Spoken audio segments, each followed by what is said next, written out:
I am Ray, and if you cannot hear God's voice, well, it's because your ego is in the way. The ego is keeping you from your blessings. The peace, the love, the abundance, the joy, all of these great treasures that you have been seeking. But what if I told you that the ego was an illusion and that it has no power? And that you secretly give your ego permission to steal these blessings from you? And that all you have to do is take your power back. This is exactly what we will discover today. So you can discern God's voice from all the noise of your mind and the noise of the world, and begin opening up to all the blessings ready to be received by you. You see, the ego is literally the source of all of your misery. In the beginning, in the Garden of Eden, Adam and Eve were at one with God. They were in paradise. They had no troubles, no worries, no concerns or fears. To be at one with God is to be in heaven. But everything changed when they ate from the tree of the knowledge of good and evil. Good and evil represents duality or two-ness. And so Adam and Eve fell from unity into separation, and separation from God is hell. Now I see this story as a representation of the evolution of the human mind. The stronger the mind gets, the stronger the sense of separation. Which is why, if you notice, all atheists are very rational intellectual types. They have very strong minds. Think about that. And today, you and most other human beings on the planet suffer from this separation. You see, the mind, or the ego, creates the sense of separation, and this is not a bad thing. It gives us a sense of individual identity. It is what allows us to feel special or unique, and it also gives us the sense of free will. The only problem is that separation is an illusion. Think about it this way. God is everywhere, always, by definition. And if God is everywhere, always, that means in truth, God can never be separated from you. God is right here, right now, forever and always. But do you experience God every moment of your life? No? Well, it is because of your identification with the ego. This is what causes you to be trapped in the illusion of separation. You see, illusion is unconsciousness. And this is also synonymous with darkness. So all who live in illusion are under the influence of the forces of darkness. That is also why it has been said that the devil rules this world. You see, when you are separated from the light, you enter into darkness. When you are separated from the truth, you enter into illusion. When you are separated from heaven, you enter into hell. For all those in illusion, this world is a hell realm. And for all those in truth, this world is heaven. To be free from this illusion is to return to paradise, to return to oneness with God. Or better yet, to realize that you are already one with God. You see, the cure for the darkness is the light. The cure for illusion is truth. The cure for unconsciousness is awareness. Awareness of the truth is key. You do not need to fight the ego. You do not need to kill or destroy the ego. And in truth, you do not even really need to silence the ego to hear God's voice. I know I'm a liar. And this is because the ego is an illusion. If you're walking down the street and you see a snake, but then you look again and you find that it was a rope, do you need to kill or get rid of the snake? Do you need to fight the snake to be free from its influence? No, because the snake never existed. And so the reality that we see when we are in the illusion of separation is the snake reality.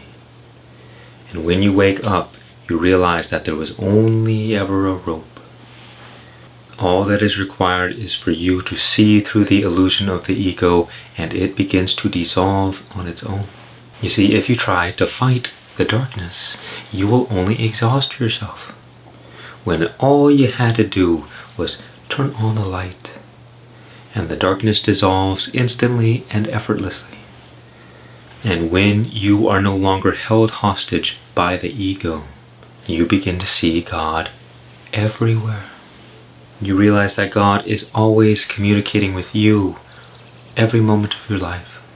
You enter into harmony with the flow of life, and you stop judging life and start trusting life. You see that all manifestations are the divine expression of God, and you stop taking things so personally. You realize that God is always providing for you, and you stop getting in the way and sabotaging your blessings. Life becomes infinitely more peaceful, more enjoyable, and you experience great relief and freedom from your worldly troubles. But you might still say, well, my ego is giving me trouble. My ego is distracting me from God's voice. What do I do? How do I discern my own thoughts from God's voice? And I would say to you, who is it that the ego is bothering? Who is the one listening to the thoughts, and who is the one listening for God? In truth, what I am asking is, who are you? You see, the only reason the ego blocks out the voice of God is because we identify with the ego. We say, I am this body, I am this mind, I am this person. All that is required is for you to see that you are not these things.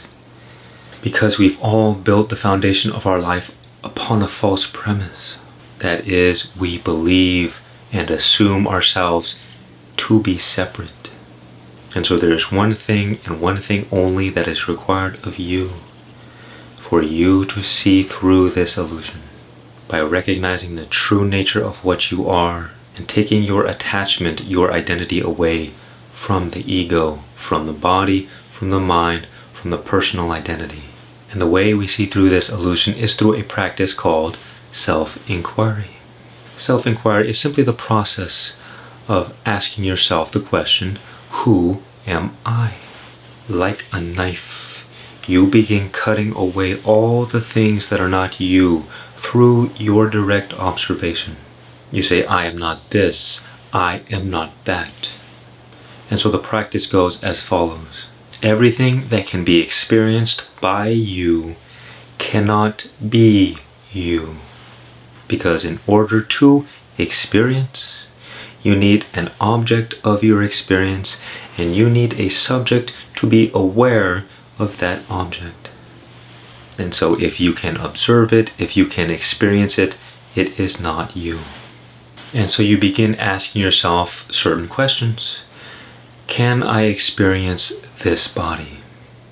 Can I experience being human? Can I experience my thoughts? Can I experience my mind? Can I experience my personality? Can I experience the story of who I believe I am as a valuable member in society? Or as a family member? Or as my job? Or as a friend? All of these things can be experienced by who? That is the question you want to answer. Who is the one witnessing the experiences? In this moment, you know that you exist, but when you close your eyes and you try to find, as what do I exist? The answer to this question is also the answer to all worldly problems. To recognize this is the dissolution of all illusion. You may have heard the teachings of what is our true nature, but all the teachings are irrelevant until you come to direct seeing of it yourself. And here we lose the ability to speak about it. There are no words that can be said, because what you are is before the mind. And so the mind cannot understand.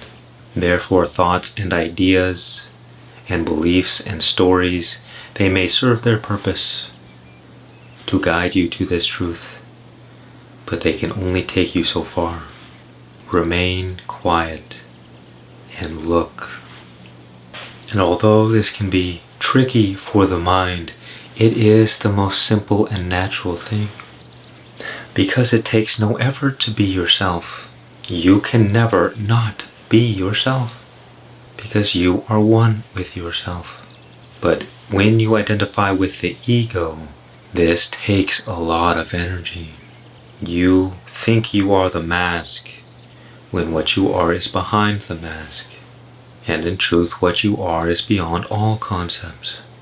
All you are doing is attempting to discover the source from which all things are experienced.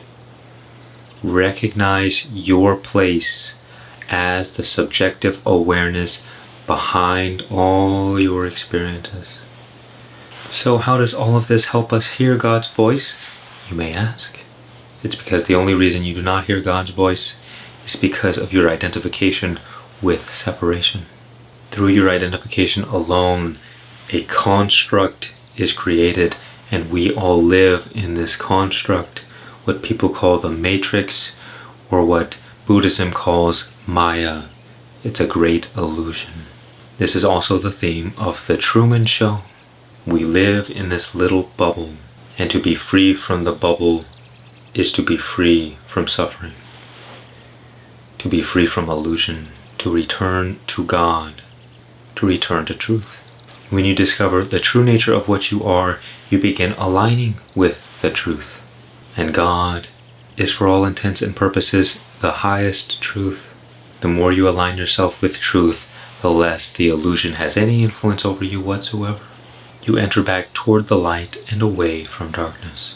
Becoming aware of your true nature is the greatest purpose of this life, because it frees you from the source of all suffering, which is ignorance or unconsciousness. All problems in life arise from the ignorance of our true nature.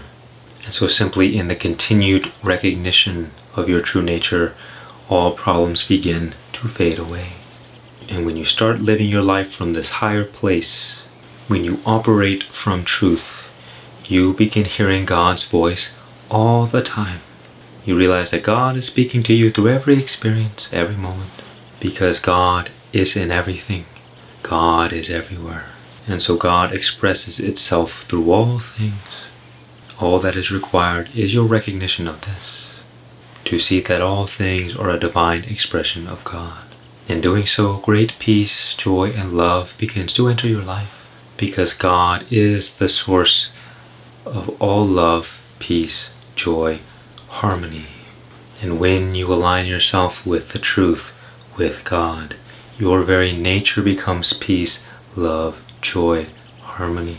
You become a great beacon of light in a world full of darkness, for all those still trapped in illusion. Do you find these ideas confusing or difficult to wrestle with? Let me know in the comments down below. Much peace and many blessings.